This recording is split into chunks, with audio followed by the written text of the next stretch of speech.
Buenas tardes y sean todos bienvenidos a esta Tardes de Chips. Yo soy Alexander Pérez, el decano del programa en Ingeniería Electrónica en la Universidad Escuela Colombiana de Ingeniería Julio Garavito. Este espacio es un espacio creado por la decanatura para fomentar la construcción de comunidad, la comunidad entre nuestros graduados, nuestros estudiantes, nuestros aspirantes y todos aquellos que sienten pasión por la electrónica. Este programa está dividido en varias secciones, de la cual la principal es Tu Historia Cuenta. En Tu Historia Cuenta vamos a tener un invitado muy especial hoy que nos va a hablar sobre software embebido.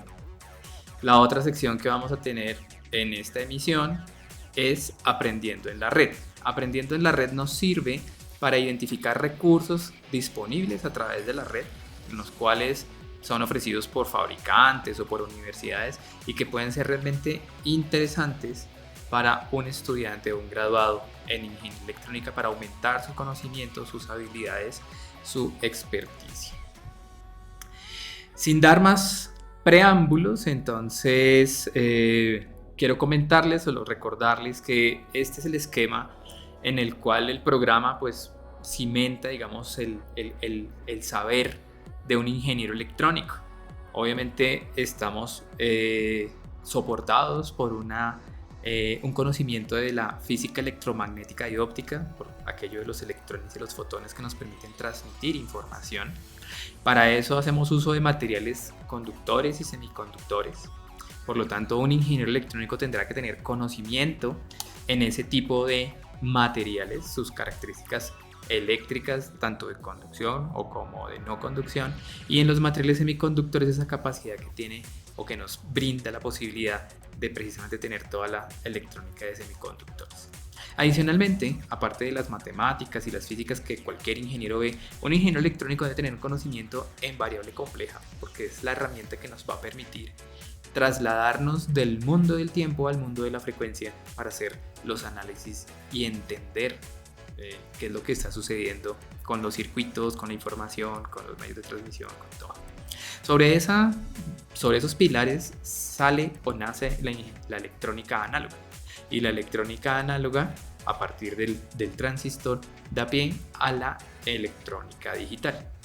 Esos dos pilares, o esas dos bases grandes de transformación de energía en información, nos permite, como ingenieros electrónicos, hacer procesamiento de señales, que es la base de la transformación de información, que es lo que hace un ingeniero electrónico. ¿Y en dónde tenemos información? En imágenes, en donde utilizamos todo este procesamiento, en control, utilizamos sensores y actuadores. Obviamente un gran campo de trabajo son las telecomunicaciones, la radiofrecuencia y la compatibilidad electromagnética, y la energía y la potencia. Hoy en Tu Historia Cuenta tenemos como invitado a Nicolás Mosquera Seligman. Él es un graduado del año 2011. Nicolás, dentro de este núcleo de conocimiento, pues se desempeña en la parte de sensores actuadores con procesamiento de señales. A él le gusta mucho la parte de sistemas embebidos, pues ese es el tema de nuestra charla de hoy. Y lo hace en este esquema que también me gusta mostrarles de los perfiles que se buscan crear a través del programa, y es el énfasis en diseño electrónico, el énfasis en automatización, el énfasis en telecomunicaciones o el énfasis en ingeniería biomédica, desde tres puntos de vista que pueden ser muy complementarios, ¿cierto? Que es el del empleado, o el del emprendedor, o el del investigador. Normalmente una persona que se dedique a la ingeniería electrónica es una persona que se cuestiona mucho y trata de resolver muchos problemas, como lo hace Nicolás. Entonces el perfil de Nicolás está precisamente allí en el área de diseño electrónico. Entonces, sin más preámbulos, voy a darle la bienvenida a Nicolás. Buenas tardes, Nicolás, ¿cómo te encuentras? Muy bien, muchas gracias por aceptar esta invitación.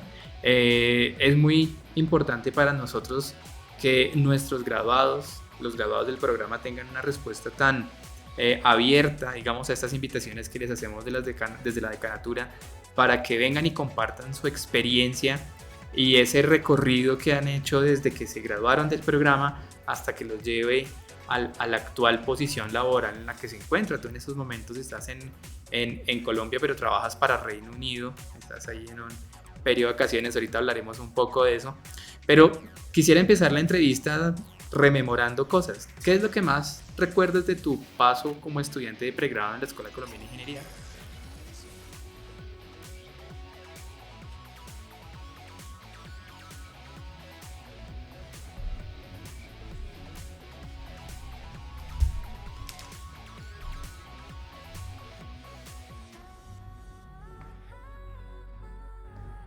Mi vida ahí.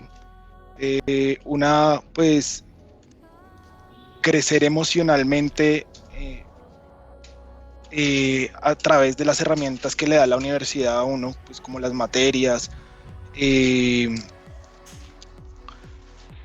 pero que lo que más recuerdo yo creo que es la calidad humana que tienen los profesores de la escuela, y no solo la calidad humana de los profesores de la escuela, sino la calidad técnica y de conocimiento pues, que hay en nuestra escuela. Realmente somos muy completos como ingenieros, y eso hace que tengamos un perfil en el cual, como yo, podemos trabajar en un espectro gigantesco de la electrónica, y pues realmente yo creo que se lo debo haber estudiado en la escuela. Hubiera estudiado en otra universidad, no creo que sería así, o Vale, que hubiera sido así. vale, qué chévere. Tú, ingreso al mundo laboral lo hiciste cuando aún eras estudiante. Tú hiciste una práctica empresarial. Cuéntanos un poco cómo fue esa práctica empresarial. Bueno, pues yo empecé con una multinacional americana que se llama Redix Technologies, que hace proyectos para la naval, o en esa entonces para empresas de comunicaciones como Verizon, y pues hacíamos equipos de desarrollo acá en Colombia. Entonces todo el desarrollo de PCBs para esos equipos, o de software para esos equipos, se hacía acá. Y pues ellos me ofrecieron la oportunidad de quedarme, pero yo tenía unos proyectos en mente mucho más amplios, y decidí dedicarme a otras cositas. ¿Cómo a qué? Pero Porque tú sí, hiciste un trabajo empecé dirigido como el octavo también. semestre. Eso. Pues fue eso. Yo creo que yo quería en ese entonces dedicarme más a encontrar qué podía hacer y qué me gustaba, que ya encasillarme en una rama de la electrónica. Entonces, en ese momento, pues sigue siendo electrónica digital, y estaba con procesamiento, con sistemas embebidos y FPGAs, pero yo quería en ese entonces explorar un poco más a fondo el tema de sistemas embebidos con FPGAs. Entonces decidí, con un profesor de la escuela, que la mayoría deben conocer, Alex Sierra, decidí hacer un proyecto de empezar a utilizar y embeber el procesador de Pico Blaze como proyecto dirigido. Eso en ese entonces en la escuela ni siquiera se dictaba, y pues realmente ese proyecto dirigido fue la base de que en la escuela ahorita en Digitales 2 se tenga las manos en un procesador y se utilice un procesador como Pico Blaze. Qué bien. O sea que ese gusto por la electrónica digital ya lo tenías básicamente identificado al final de tu carrera. Yo creo que desde que yo entré a la escuela yo sabía que me gustaba programar. Desde la primera vez que vi programación en nuestro plan de estudios anterior, pues nosotros veíamos muchas programaciones, y a mí me iba muy bien en eso, demasiado. O sea, era muy fluido lo que podía hacer con poquito tiempo, porque pues igual tenía que darle a las otras materias, pero hacía unos proyectos pues muy buenos. Entonces desde ahí me empezó a gustar, pero me empezó a gustar más porque los profesores que tuve en esa época nos hacían mezclarlo con proyectos más grandes y hacer cositas que se movieran, que se viera el funcionamiento. Entonces a mí siempre he tenido un gusto por la mecánica, la robótica, y pues poder ver desde casi cuarto, tercer semestre que podía mover un robot, porque en uno de esos proyectos fue hacer una talanquera de un peaje inteligente. Entonces, todas esas cositas me dijeron como si esto es lo que quiero hacer. Yo lo que quiero hacer es cosas que al final ayuden a la gente a hacer algo. Y pues intenté irme por ahí. Claro, chévere. O sea que ese arranque por la industria electrónica pues realmente lo hiciste con ese proyecto, con esa forma de visualizar tu futuro. Y de ahí saltas a Sí. un trabajo en servicio al cliente en Panasonic. Uy, no, por ahí hay camino que recorrer. De ahí salto a una empresa que instala equipos de energía para un contrato del SENA. Entonces, como les decía anteriormente, pues la escuela nos da las herramientas de trabajar en un espectro gigante. Entonces, pues yo no soy experto en energía, pero tenía las herramientas y me contrataron para hacer levantamientos de site surveys con proyectos del SENA y pues bueno, de ahí hago eso casi como por un año y medio y después termino en una empresa de telecomunicaciones haciendo mediciones de espectro radioeléctrico a nivel nacional, entonces haciendo levantamientos de antenas, de cómo son los transmisores, de que estén cumpliendo las características técnicas establecidas por el Ministerio de Telecomunicaciones y bueno, llenando formatos, que es la parte no tan chévere de ese trabajo técnico, y mandando toda esa información al ministerio para que ellos puedan decidir si, bueno, los usuarios del espectro radioeléctrico están utilizándolo como debería ser. Entonces, pues a partir de ese trabajo me contacta una empresa que se llama Consorcio Canales Nacionales Privados, que son los que le manejan la red de transmisión a Caracol y RCN. Realmente uno piensa que son enemigos, pero ellos comparten todo y lo hacen todo juntos. Y pues trabajo para ellos también casi como año y medio haciendo mantenimiento de la red de transmisión de televisión abierta a nivel nacional. Okay. Y ahí sí ya salto a Panasonic. Entonces pues todo eso de venir trabajando como en perfiles tan técnicos y en consorcio trabajar en la reparación de esos transmisores, pues me da las herramientas de irme a un puesto un poco más técnico, bueno, técnico en la parte de reparación y también administrativo en la parte de manejar todos los centros de servicio para línea marrón a nivel nacional. Wow, qué bien. Y allá yo reconozco que tú tienes una habilidad muy peculiar para soldear cosas infinitamente pequeñas, ¿no? O sea, Sí, esa capacidad que sí, tienes de realmente reparar no es tan a sencillo nivel de desarrollarla. componentes. No, realmente a mí me costó Panasonic, pues nos da cuando yo empecé a trabajar en Panasonic, a mí me mandaron a Panamá a entrenarme para soldadura nivel 5, la llaman ellos, y es reparar hasta nivel de VGAs o VGAs. Entonces nos daban tarjetas buenas de televisores, la probaban en el televisor, la quitaban y te decían quita este VGA y vuélvelo a poner. Entonces había que desoldar ese, limpiar con mucho cuidado todo, que es, yo creo que es la parte que a mí en el principio cuando estaba aprendiendo me costaba, porque uno está acostumbrado a usar la mallita y con el cautín y hacerle presión y que eso saque todo, y pues en esos circuitos tan chiquiticos hacerle presión se lleva uno una pista y hasta ahí quedó. Es aprender que la mallita se usa con cariño, que ella solo está para absorber y no para trapear, por decir así. Entonces eso, y después sacar los perfiles de cómo sacar ese dispositivo y con ese mismo perfil volver a ponerlo. Gracias a Dios hoy en día ya hay máquinas que hacen eso por uno, pero en esa época pues sí tocó aprender. Y bueno, realmente nuestro mercado de reparación no era tan grande para hacer la inversión de esas máquinas, entonces tocaba sí o sí Okay. aprender pues a hacer esas reparaciones y enseñarle a otras personas. Voy a hacer una Más acotación, hay un difícil. paréntesis, porque pues claro, aquí tenemos público de diferentes semestres y entonces simplemente para hacer la acotación de que VGA es una de las formas de encapsulado en donde los contactos vienen por debajo en forma de bolitas de soldadura, ¿no? Entonces obviamente esa soldadura de ese dispositivo es muchísimo más compleja de realizar y de realizarla bien que uno de otros tipos de encapsulado. Pero claro, muy interesante toda esa capacitación técnica porque obviamente te ha servido mucho en esa carrera hasta donde estás. ¿Qué destacas de tu paso por esa empresa Panasonic y esa área tan técnica de estar ahí pues en un centro, digamos, de reparación y todo? ¿Cuál es el aprendizaje más grande que pudiste sacar de allí?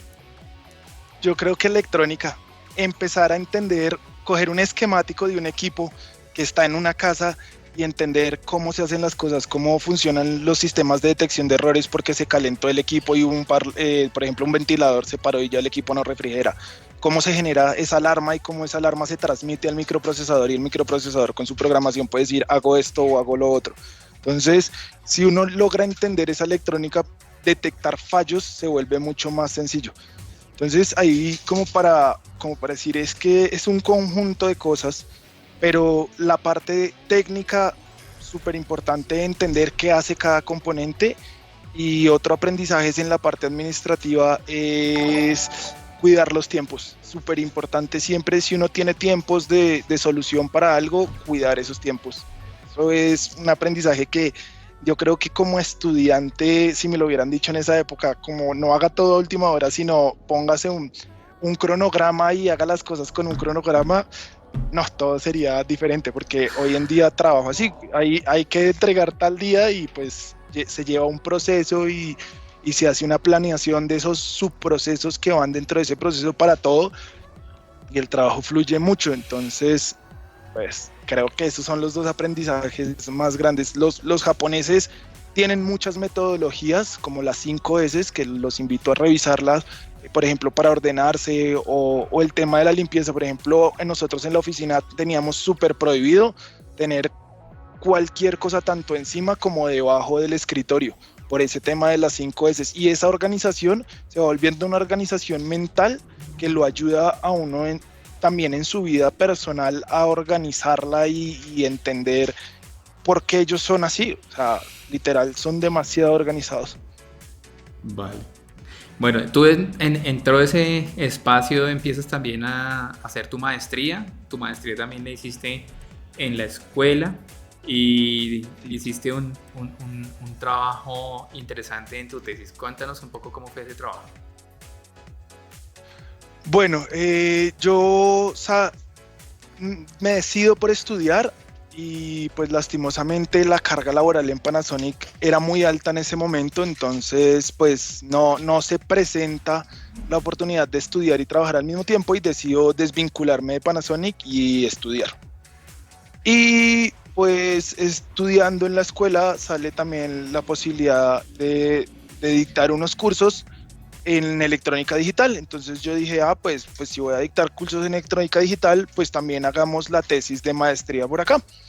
Entonces empiezo a tener más contacto con el ingeniero Javier Soto, que pues ya también pasó por este espacio, y empezamos a hablar de varios proyectos. Entre esos sale un proyecto con una empresa que se llama Millennium BPO, que estaban diseñando un sistema ADAS, un sistema adaptativo de asistencia al conductor. Entonces, ellos desarrollan un algoritmo para poder detectar el cansancio de las personas cuando van manejando y pues poder indicarle a ese conductor que pues si sigue manejando va a poder causar un accidente, entonces que se pare, que repose, que todo. Pero ellos utilizan computadores pues que tienen muchísima potencia para realizar ese algoritmo. Entonces yo, pues con mi conocimiento de sistemas embebidos y de ver cómo funcionaban las cosas, pues propongo como tesis de maestría hacer la evaluación de si soy capaz de portar esos algoritmos a sistemas embebidos de bajo costo, como pues los que ya conocen ustedes como las Raspberries, o bueno, hay muchos, se llaman sistemas embebidos de placa reducida, o sistemas, sí. Y pues decido portar esos algoritmos a esos sistemas, a esos sistemas on chip y ver si logro correr esos algoritmos. Y al final, pues la conclusión es que si es capaz, hay que hacer unas concesiones y pues reducir ciertas características, pero se puede hacer y pues creo que como ha avanzado desde que yo hice eso en los últimos 2 años, pues ya vemos que, por ejemplo, Land Rover y Mercedes ya tienen sistemas de detección de cansancio del conductor, donde ellos mismos le dicen al conductor hasta dónde tiene que irse a parquear y le dan la ruta óptima para que él tenga que tener el menor esfuerzo y se pueda ir a descansar. Porque pues todavía no estamos en el momento de conducción completamente autónoma, hay que tener una vigilancia, pero sí estamos en parcialmente y con una parcialidad realmente con una interacción del conductor bastante baja, pues hemos visto cómo ha avanzado con eso los Teslas y todo lo demás. Claro.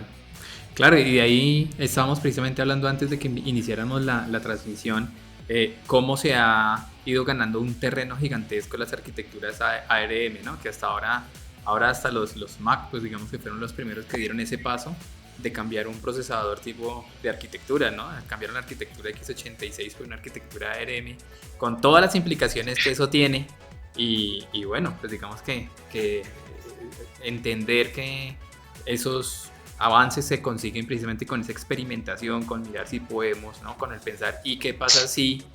Pues mirar, ¿no? Y probar y hacer todo eso. ¿Sí? No, es increíble ver cómo la tecnología evoluciona.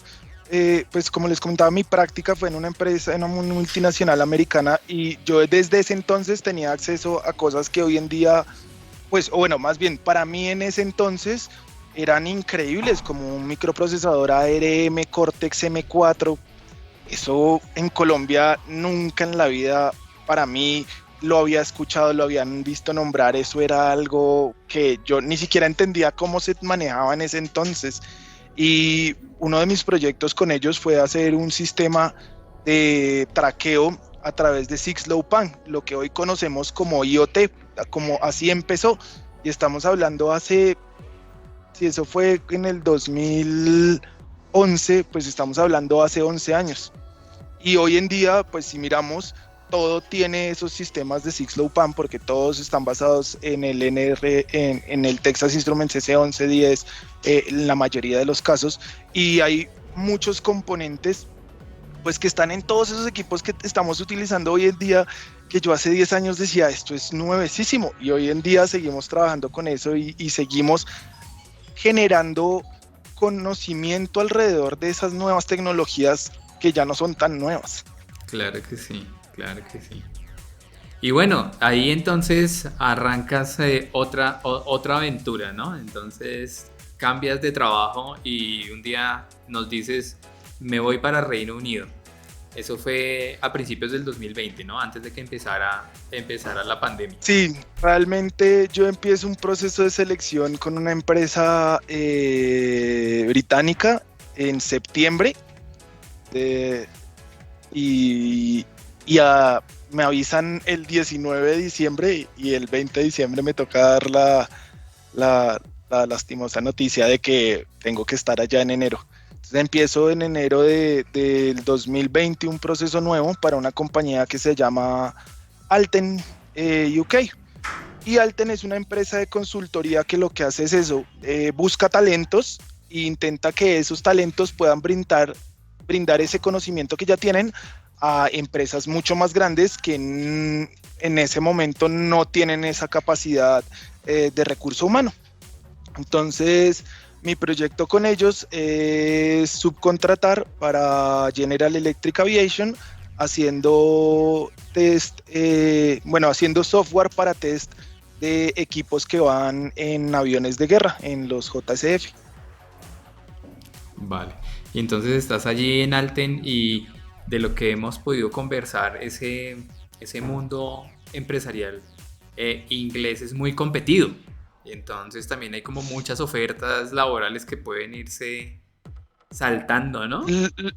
Lo que pasa es que industrialmente Inglaterra, pues sabemos que es uno de los productores más grandes del mundo. O sea, miremos Mini Cooper, MG, Dyson, que hoy todo el mundo quiere una licuadora o una aspiradora Dyson o Ninja, o bueno, en electrodomésticos llevan mucho, y pues no solo en electrodomésticos, sino en el tema médico, por ejemplo, las vacunas, entonces desarrollando en Oxford. Yo creo que es un país que para ser una isla tan chiquita, porque son 5 veces más chiquitos que nosotros, mueve muchísimo. Pues de hecho producen sus propios microcontroladores, entonces tienen sus propias empresas de Texas, y resulta que pues para poder desarrollar todo eso se necesita mucha ingeniería. Y mucha ingeniería significan muchos trabajos, y realmente creo que incluyendo Europa no dan la capacidad, o sea, no, la gente allá por el nivel de vida bueno que hay, a veces no toma la decisión, o también por precio, por costos, deciden no estudiar y hacer una buena vida siendo técnicos o contratistas y se especializan en alguna cosa, pero no deciden ser profesionales, y entonces hay una sobreoferta de profesionales. Entonces lo que el ingeniero dice, hay muchas ofertas laborales, y pues realmente es tanto el mercado laboral que yo ni siquiera tengo que salir a buscar trabajo. A mí me escriben al menos 2 veces a la semana ofreciéndome oportunidades laborales, que ojalá yo desearía que en Colombia fuera así. Vale.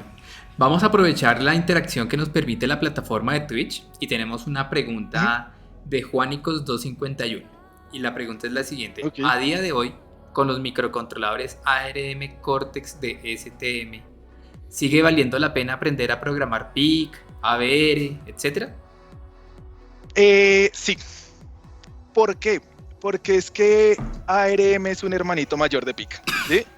Entonces, pensemos que es una empresa que quiere hacer 10 millones de equipos, y en volumen, pues el ARM me puede salir hasta en 10 centavos de dólar, pero es que un PIC me puede salir en 2 centavos de dólar. Entonces, si me ahorro 8 centavos de dólar, digamos que no más por 8 millones de equipos, pues son un ahorro de $800,000 solo en un microcontrolador. Entonces, si tengo 10 millones de unidades, ya me estoy ahorrando 8 millones de dólares.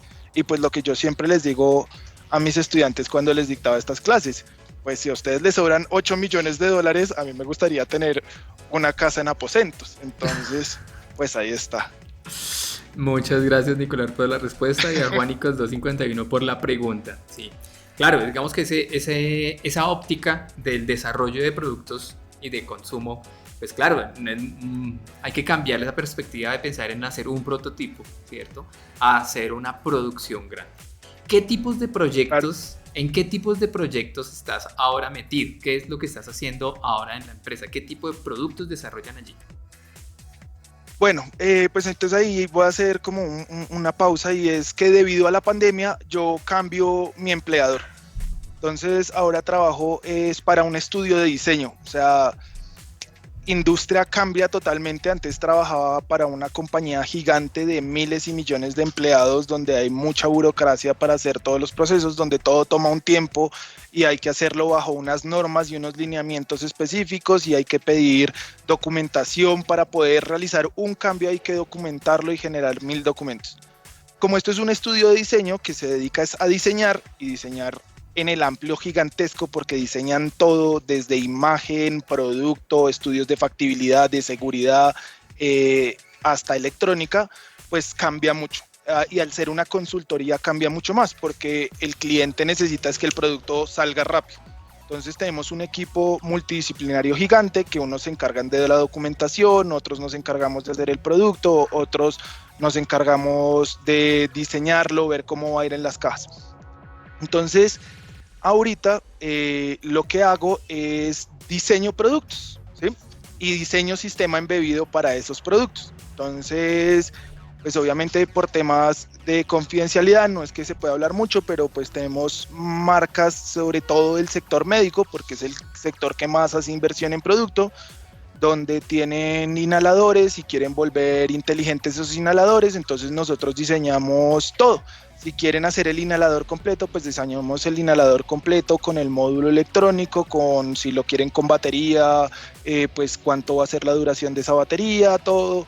O si lo quieren un add-on o un módulo que vaya a ese dispositivo, pues también se diseña ese dispositivo con las condiciones del mercado de ellos, que es en algunos casos modificar o no modificar el producto que ya existe. Y pues ahorita estamos no variando, pero pues sí tomando como una curvita también con productos de proveedores muy grandes. Entonces estamos en este momento, yo ahorita específicamente estoy en un producto que es las máquinas automáticas de café gigantísimas, que lo único que hacen y saben hacer es hacer café. Y pues no a todo el mundo le gusta el café, no a todo el mundo le gusta el café. Entonces hay una parte del mercado que está abandonada, que es los usuarios del té, entonces pues una máquina que haga té, entonces estamos transformando esas máquinas para que sean capaces de hacer café y hacer té. Qué bien, chévere, ¿no? O sea, es todo el ciclo de concebir un producto y de darse cómo hacer en Claro. nuestro caso particular, porque obviamente eso será un equipo multidisciplinario y entonces es la parte de Ujú. electrónica, pues ahí tendrá que haber un cerebrito y ese, el que Claro. le dice qué hacer a ese cerebro, pues es nuestro Nicolás Mm. Mosquera desde Reino Unido. Sí, sí, pues, y todo con estándares internacionales, porque, pues, por ejemplo, para el tema de la máquina que hace té, pues es un producto que realmente lo único que tiene que tener es ISO 9001, que es certificación de calidad, pero por ejemplo en el tema de los médicos, pues estamos con el IS 62304, que es el de cómo hacer un sistema embebido o un software para productos médicos, o el ISO 14385 para cómo hacer la validación y verificación de esos equipos médicos. Entonces todo tiene que ir, y pues cuando ya nos metemos en eso es documentación y documentación y documentación. Entonces suena mucho a que yo estoy todo el día en un computador haciendo códigos, pero hago códigos un día y documento otros 4 y pruebo otros, bueno, documento otros 2 y genero pruebas y documentos otros 2. Entonces, pues se vuelve mucho así. Y eso con el cliente que tenemos 2 meses para terminar el proyecto. Entonces todo el código y todo el proyecto funcionando en 2 meses, o 3 meses, o bueno, lo que dure cada etapa del proyecto. Qué interesante. Y tú en este trabajo, bueno, digamos que ya hemos visto cómo ha sido tu recorrido, cómo has ido ganando experiencia, cómo has ido evolucionando, participando en diferentes proyectos. ¿Cuáles son las competencias que tú crees que más han sido importantes precisamente en la construcción de ese perfil laboral que tú tienes ahora? Ese que hace que te escriban 2 veces por semana para ofrecerte otros trabajos. Pues las comparaciones son odiosas, pero en este momento aplican. Y es cómo me comparo yo con un ingeniero inglés. Y es que un ingeniero inglés hace software y no hace absolutamente nada más. Entonces, si el software por una razón falla, es problema de hardware y él no sabe cómo solucionarlo. Yo creo que, y yo muy agradecido con la educación de la escuela, es que somos ingenieros integrales. Uno cree que ver materias como EXOE pues no es necesario, pero acá es donde uno se da cuenta que sí, porque me inculcaron esas habilidades escritas para poder documentar, me enseñaron un montón de electrónica análoga para poder entender cuáles son los problemas que mi microprocesador no está pudiendo realizar, y pues la electrónica digital para poder escribir esos códigos para resolver a veces esos problemas que el hardware puede tener. Entonces, eso de ser un ingeniero integral que nos permite trabajar en tanto espectro, como les decía, yo he trabajado en potencia, en comunicaciones, en sistemas embebidos, en diseño, porque también tuve un tiempo que hacía consultoría para diseños de hardware, pues es lo que me hace a mí un ingeniero muy diferente al de ellos. Allá el perfil es o hago hardware o hago software y no hago nada más. Yo hago uno y entiendo el otro, entonces me puedo meter a revisar y decir, vea, este software no está funcionando, es porque este hardware hace eso, y lo hago con conocimiento de causa porque leí y generé un reporte de eso. Ellos no lo hacen, ellos es como, no funciona y dígale al de hardware que le solucione. Entonces eso nos vuelve muy competitivos, y no creo que pase solo en Reino Unido, sino yo creo que pasa en toda Europa en general. El ingeniero allá o es ingeniero de software, o si es ingeniero electrónico es muy enfocado al hardware, pero no hay como esa interacción de todos los elementos. Pues, y pasa es por cómo es su educación. Ellos, la ingeniería son 4 años de materias, y al final es un año de práctica en una empresa donde una vez hacen un énfasis y se quedan con eso. Entonces salen con una sola experiencia y con solo una rama del conocimiento, que pues en la electrónica realmente es muy poquito. La electrónica tiene 1000 ramas por explorar y Claro nosotros que tenemos sí. un poquito de cada una. Claro que sí, ese conocimiento base amplio pues les permite a nuestros graduados adaptarse a un entorno laboral y sobre todo que pues con conocimiento de causa sabemos que nuestros graduados son muy aplicados, por decirlo así, en el proceso de autoaprendizaje y entonces se pueden adaptar y aprender a profundizar en el área pues, que cada uno quiera profundizar. Voy a hacer aquí dos paréntesis. Durante la charla, no sé si escuchaste una campanita, un ruidito, es porque tuvimos una suscripción nueva, un follow nuevo, entonces muchas gracias por ese follow. Uy, buenísimo.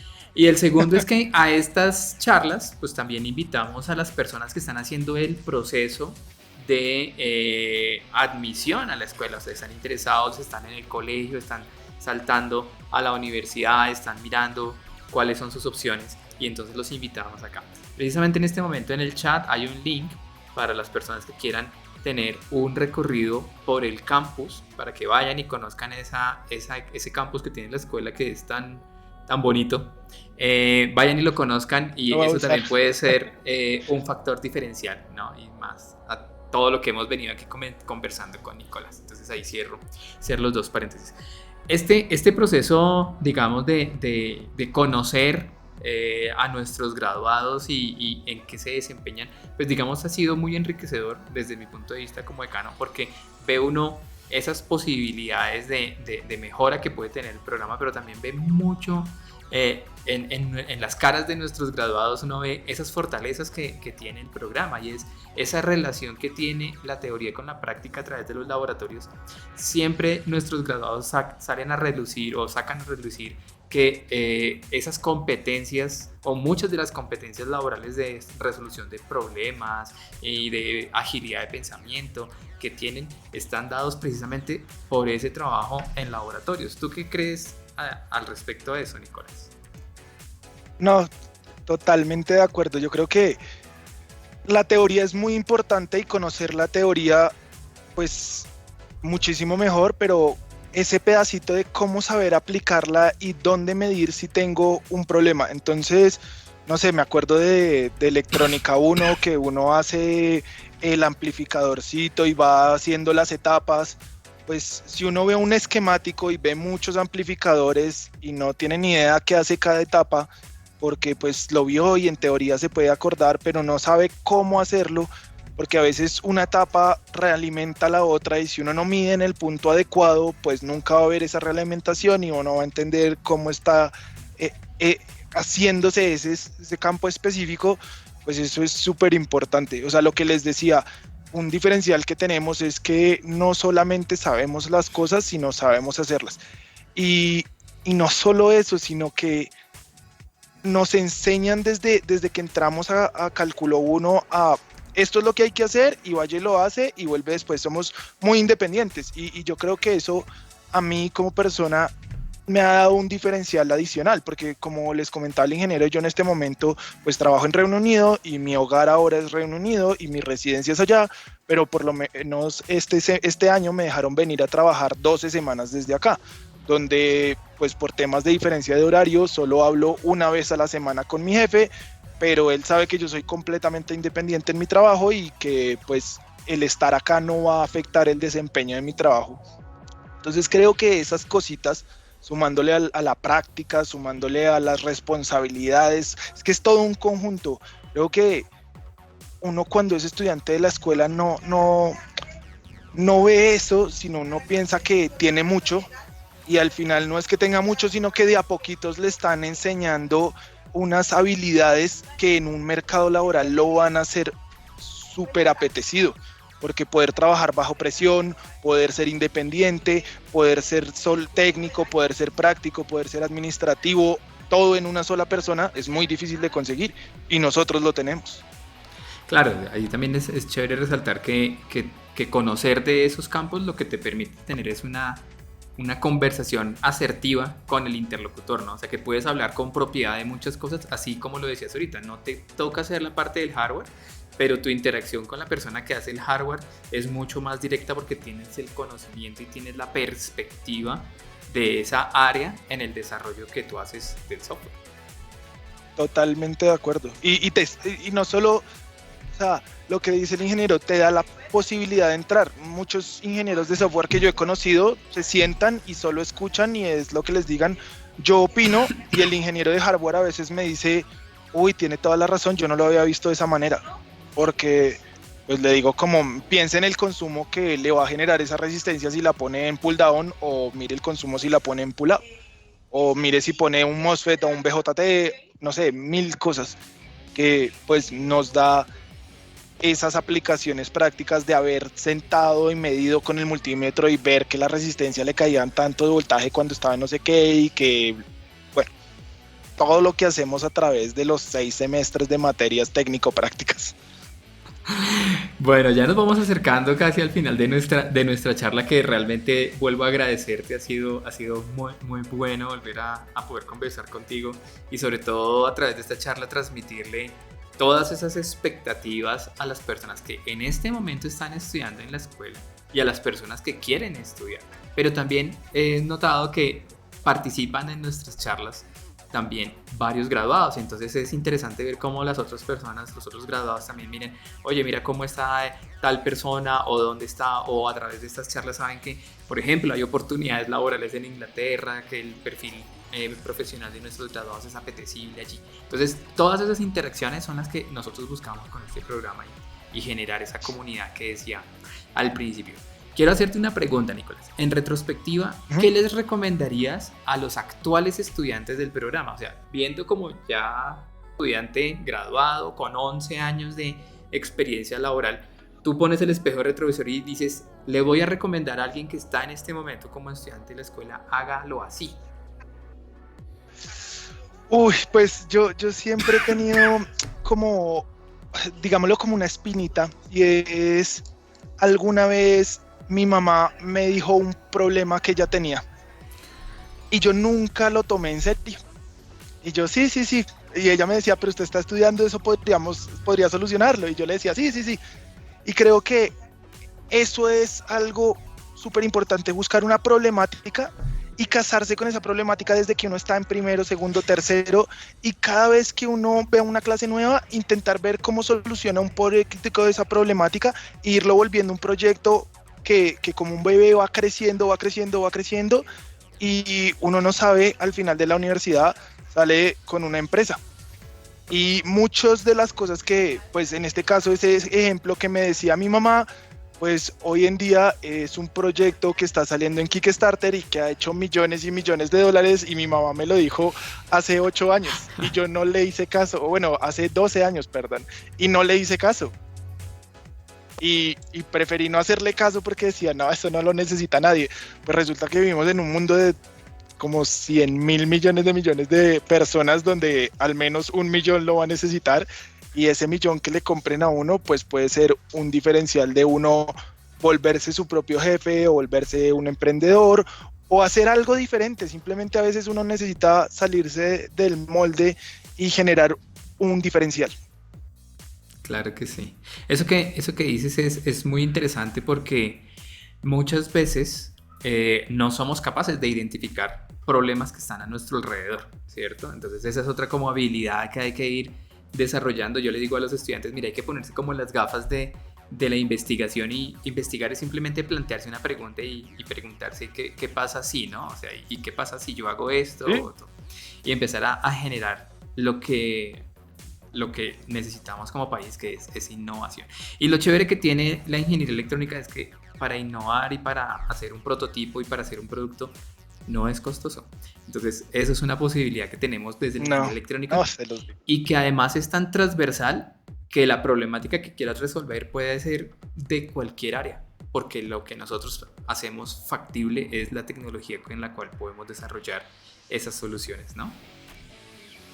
No, y que tenemos muchas cosas, o sea, realmente lo que dice el ingeniero acá, prototipar en Colombia, uno pensaría que es carísimo y que, uy, qué dolor, pero realmente no. Acá hacer un diseño es, mm, pues, relativamente asequible y nos permite hacer. Pero no solo eso, sino que tenemos un mercado muy diverso, y tenemos un mercado muy diverso porque somos un país multirracial, multicultural, que donde vayamos solo tenemos que manejar 3 horas y tenemos un público totalmente diferente, donde el mercado cambia. En cambio, eso no lo tiene otros países, la gente es muy parecida y todos buscan cosas muy similares. Acá, pues, entre comillas, nadie está contento con lo que tiene, pero eso genera que haya mucha gente que quiere cosas nuevas y que quiere mejorar su calidad de vida. Y nosotros como ingenieros electrónicos podemos generar ese cambio. Claro que sí. Y bueno, Nicolás, para terminar, ¿cómo convencerías a un estudiante de 11, de los que de pronto están hoy, de los que de pronto van a ver este video en diferido cuando lo montemos en nuestro canal de YouTube? ¿Cómo lo convencerías sobre las bondades de ser ingeniero en el 2025 y especialmente un ingeniero electrónico? Uy, qué pregunta tan chévere. ¿Cómo lo convencería? Realmente le diría que vuelva a ver toda esta entrevista y que vea con la pasión que yo hablo de la ingeniería. O sea, realmente a mí la ingeniería no solamente me ha dado un buen trabajo, sino me ha llevado a realizarme como personas, porque como les comentaba antes, pues ahorita estoy en trabajos de consultoría donde hago cosas que le ayudan a la gente, y ver cómo puede ser 2, 3 años después un producto que yo desarrollé está en el mercado y está ayudando a la vida de alguien, es, es algo que no puedo escribir con palabras. Entonces, lo que les decía, estamos en un país donde hay millones de personas con muchas diferencias, con muchas desigualdades y muchas incomodidades, y poder aportar ese granito de arena chiquitico que le cambie la vida a alguien y lo haga sentirse y despertarse todos los días sintiéndose un poquito mejor, creo que es el mejor cambio que puedo hacer yo como ingeniero, y es la mejor forma que puedo invitar a alguien de que sea ingeniero, de que estudie para solucionarle un problema chiquitico a un sector muy chiquitico de nuestra población. Nicolás, pues muchísimas gracias por atender a nuestra invitación, gracias por estar aquí y compartir tu tiempo. Para mí realmente es muy importante ver cómo nuestros graduados siempre responden positivamente a nuestra invitación, que nos comparten sus experiencias, así como decías tú, que nos hablan con tanta pasión de lo que hacen. Para mí es muy diciente porque eso muestra que a veces a veces no, que el esfuerzo que a veces es necesario ser constante en algo como es en la formación profesional, en la formación en la carrera, sobre todo en la escuela, pues trae muy buenos réditos al final, ¿no? Que la cosecha de todo ese esfuerzo pues se ve en esas caras alegres de nuestros graduados pasando aquí por el programa hablando de lo que hacen con tanta pasión, que perfectamente nos podemos quedar otra hora aquí hablando de proyectos y de iniciativas y de cosas. No. Muchas gracias, Nicolás. Cuando trabajaba en el monte, así mil cosas. No, muchas gracias a la escuela pues por invitarme y pues... Bueno, pues nada, aquí de pronto te volveremos a tener en otra ocasión. Despídete del público. Bueno, al público que me está viendo y que me está escuchando, pues muchísimas gracias. Me pueden encontrar en LinkedIn, pues con mi nombre es bastante fácil, realmente mi segundo apellido no lo tienen muchos. Entonces, bien, contáctenme. Si de pronto tienen un perfil muy electrónico hacia la parte de hardware o muy electrónico hacia la parte de software, mi empresa está dispuesta a hacer sponsor de colombianos para poder trabajar en Reino Unido, pues si el perfil es adecuado. Entonces pueden entrar a mi LinkedIn, buscarme, mirar en qué empresa trabajo y aplicar directamente por la empresa o hablar conmigo, y pues ahí queda pues la puerta abierta. Y pues nuevamente muchas gracias pues por sentarse a escucharme 50 minutos hablar de mis aventuras a través de mi experiencia laboral. No, Nicolás, realmente así como los que han pasado por aquí, realmente para nosotros tu historia cuenta, y gracias por atender a nuestro llamado y que tengas un muy buen resto de tarde. Bueno, muchas gracias. Hasta luego. Bueno, y aquí continuamos con nuestro programa. Como les había dicho al inicio de la sesión, hoy vamos a tener una sección de Aprendiendo en la Red, y para eso vamos a invitar a Sebastián Villota para que nos ayude con esta sección. Él viene muy preparado para hablarles de algo bien interesante el día de hoy. Hola Sebastián, ¿cómo estás? Bien, muchas gracias. Un saludo para todos los que nos están viendo ahorita. Acabamos de tener otro follow. Muchas gracias por el apoyo de la iniciativa. Bueno, Sebastián, cuéntanos de qué nos vas a hablar hoy. Pues esta vez para Aprendiendo en la Red les tengo un muy buen foro. Es un webinar que lo hizo STM Microelectronics, que son de toda esta rama de microcontroladores que ya nos estaba hablando el ingeniero. Y es muy interesante porque su título se llama Making ML Work in the Real Work. Entonces aquí hablamos de toda esta parte de todo lo que es el Machine Learning. Entonces, cómo puede ser aplicado en sistemas embebidos, en sistemas de capa muy pequeñita. Entonces, este webinar lo va a tener encargado dos ingenieros, uno que es Lisa Troyo y el otro Michael Ferrainia. Esta presentación, pues para la parte de América, va a ser a las 2 de la tarde, el día 29 de marzo, el próximo jueves. Y la temática que va a tener simplemente esto es resolver problemas típicos en aplicaciones de consumo con solo un sensor inteligente por medio de la inteligencia artificial, que es la gran problemática que se tiene actualmente, porque pues inteligencia artificial lo tenemos en computadores de mucho procesamiento y en cosas que son muy grandes. Entonces el gran poder es tomar todos estos conceptos y todo este procesamiento y mandarlo a un lugar de placa reducida. Es muy importante porque de esta manera vamos a poder economizar muchas cosas, y para ello la parte del consumo bajo de energía es indispensable. Entonces toman dos conceptos. El primero son los FSM, que son las máquinas de estados finitas, las que vemos en digitales, y en la otra parte tenemos un núcleo de aprendizaje automático, que es lo que les digo de la parte del Machine Learning. Entonces los objetivos que tienen como tal en esta presentación es aprender a crear aplicaciones inteligentes que nos permitan un importante ahorro de energía con lo que ya les estaba comentando. Esta parte se hará con una implementación, o sea, van a coger de ejemplo un sensor inercial que tiene 6, ese era de, lo había olvidado, sí, con 6 ejes. Entonces lo que tienen que mostrar es ver cómo podemos resolver un problema tan típico con este tipo de sensores y con la parte de inteligencia artificial. Entonces hablamos con dos personas, que es Lisa Troyo y Michael Ferrania, que una está encargada de la división de inteligencia artificial y Michael es todo el ingeniero de software de aplicación. Entonces los invito muy cordialmente a que se puedan inscribir, porque la verdad es un proyecto muy interesante, porque esto nos sigue formando y nos sigue dando todo ese camino de la parte de la inteligencia artificial y la ingeniería.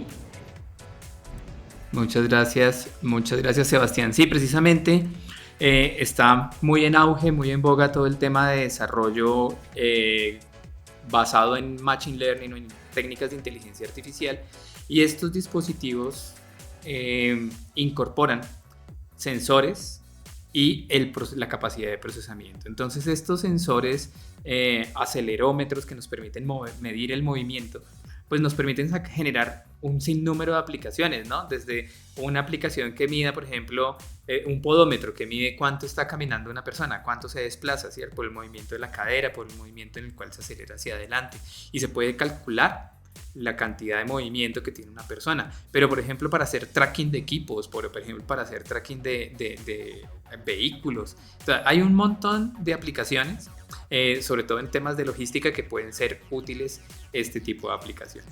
Entonces, en la descripción del video vamos a dejar el link de acceso a este webinar de STM, y pues los invitamos a que participen de este tipo de capacitaciones que los fabricantes de los equipos ofrecen gratuitamente. Obviamente, pues hay que tener unos conocimientos bases, ¿cierto? O sea, pues si yo voy a trabajar en pastelería, pues al menos tengo que saber que el pan se hace con harina, ¿cierto? Entonces aquí todos esos conocimientos básicos que tenemos en ingeniería son los que les van a permitir a ustedes, como decía Nicolás, crear ese perfil, ese conocimiento, profundizar en áreas que a ustedes les llene de experticia y que puedan mejorar su perfil profesional día a día.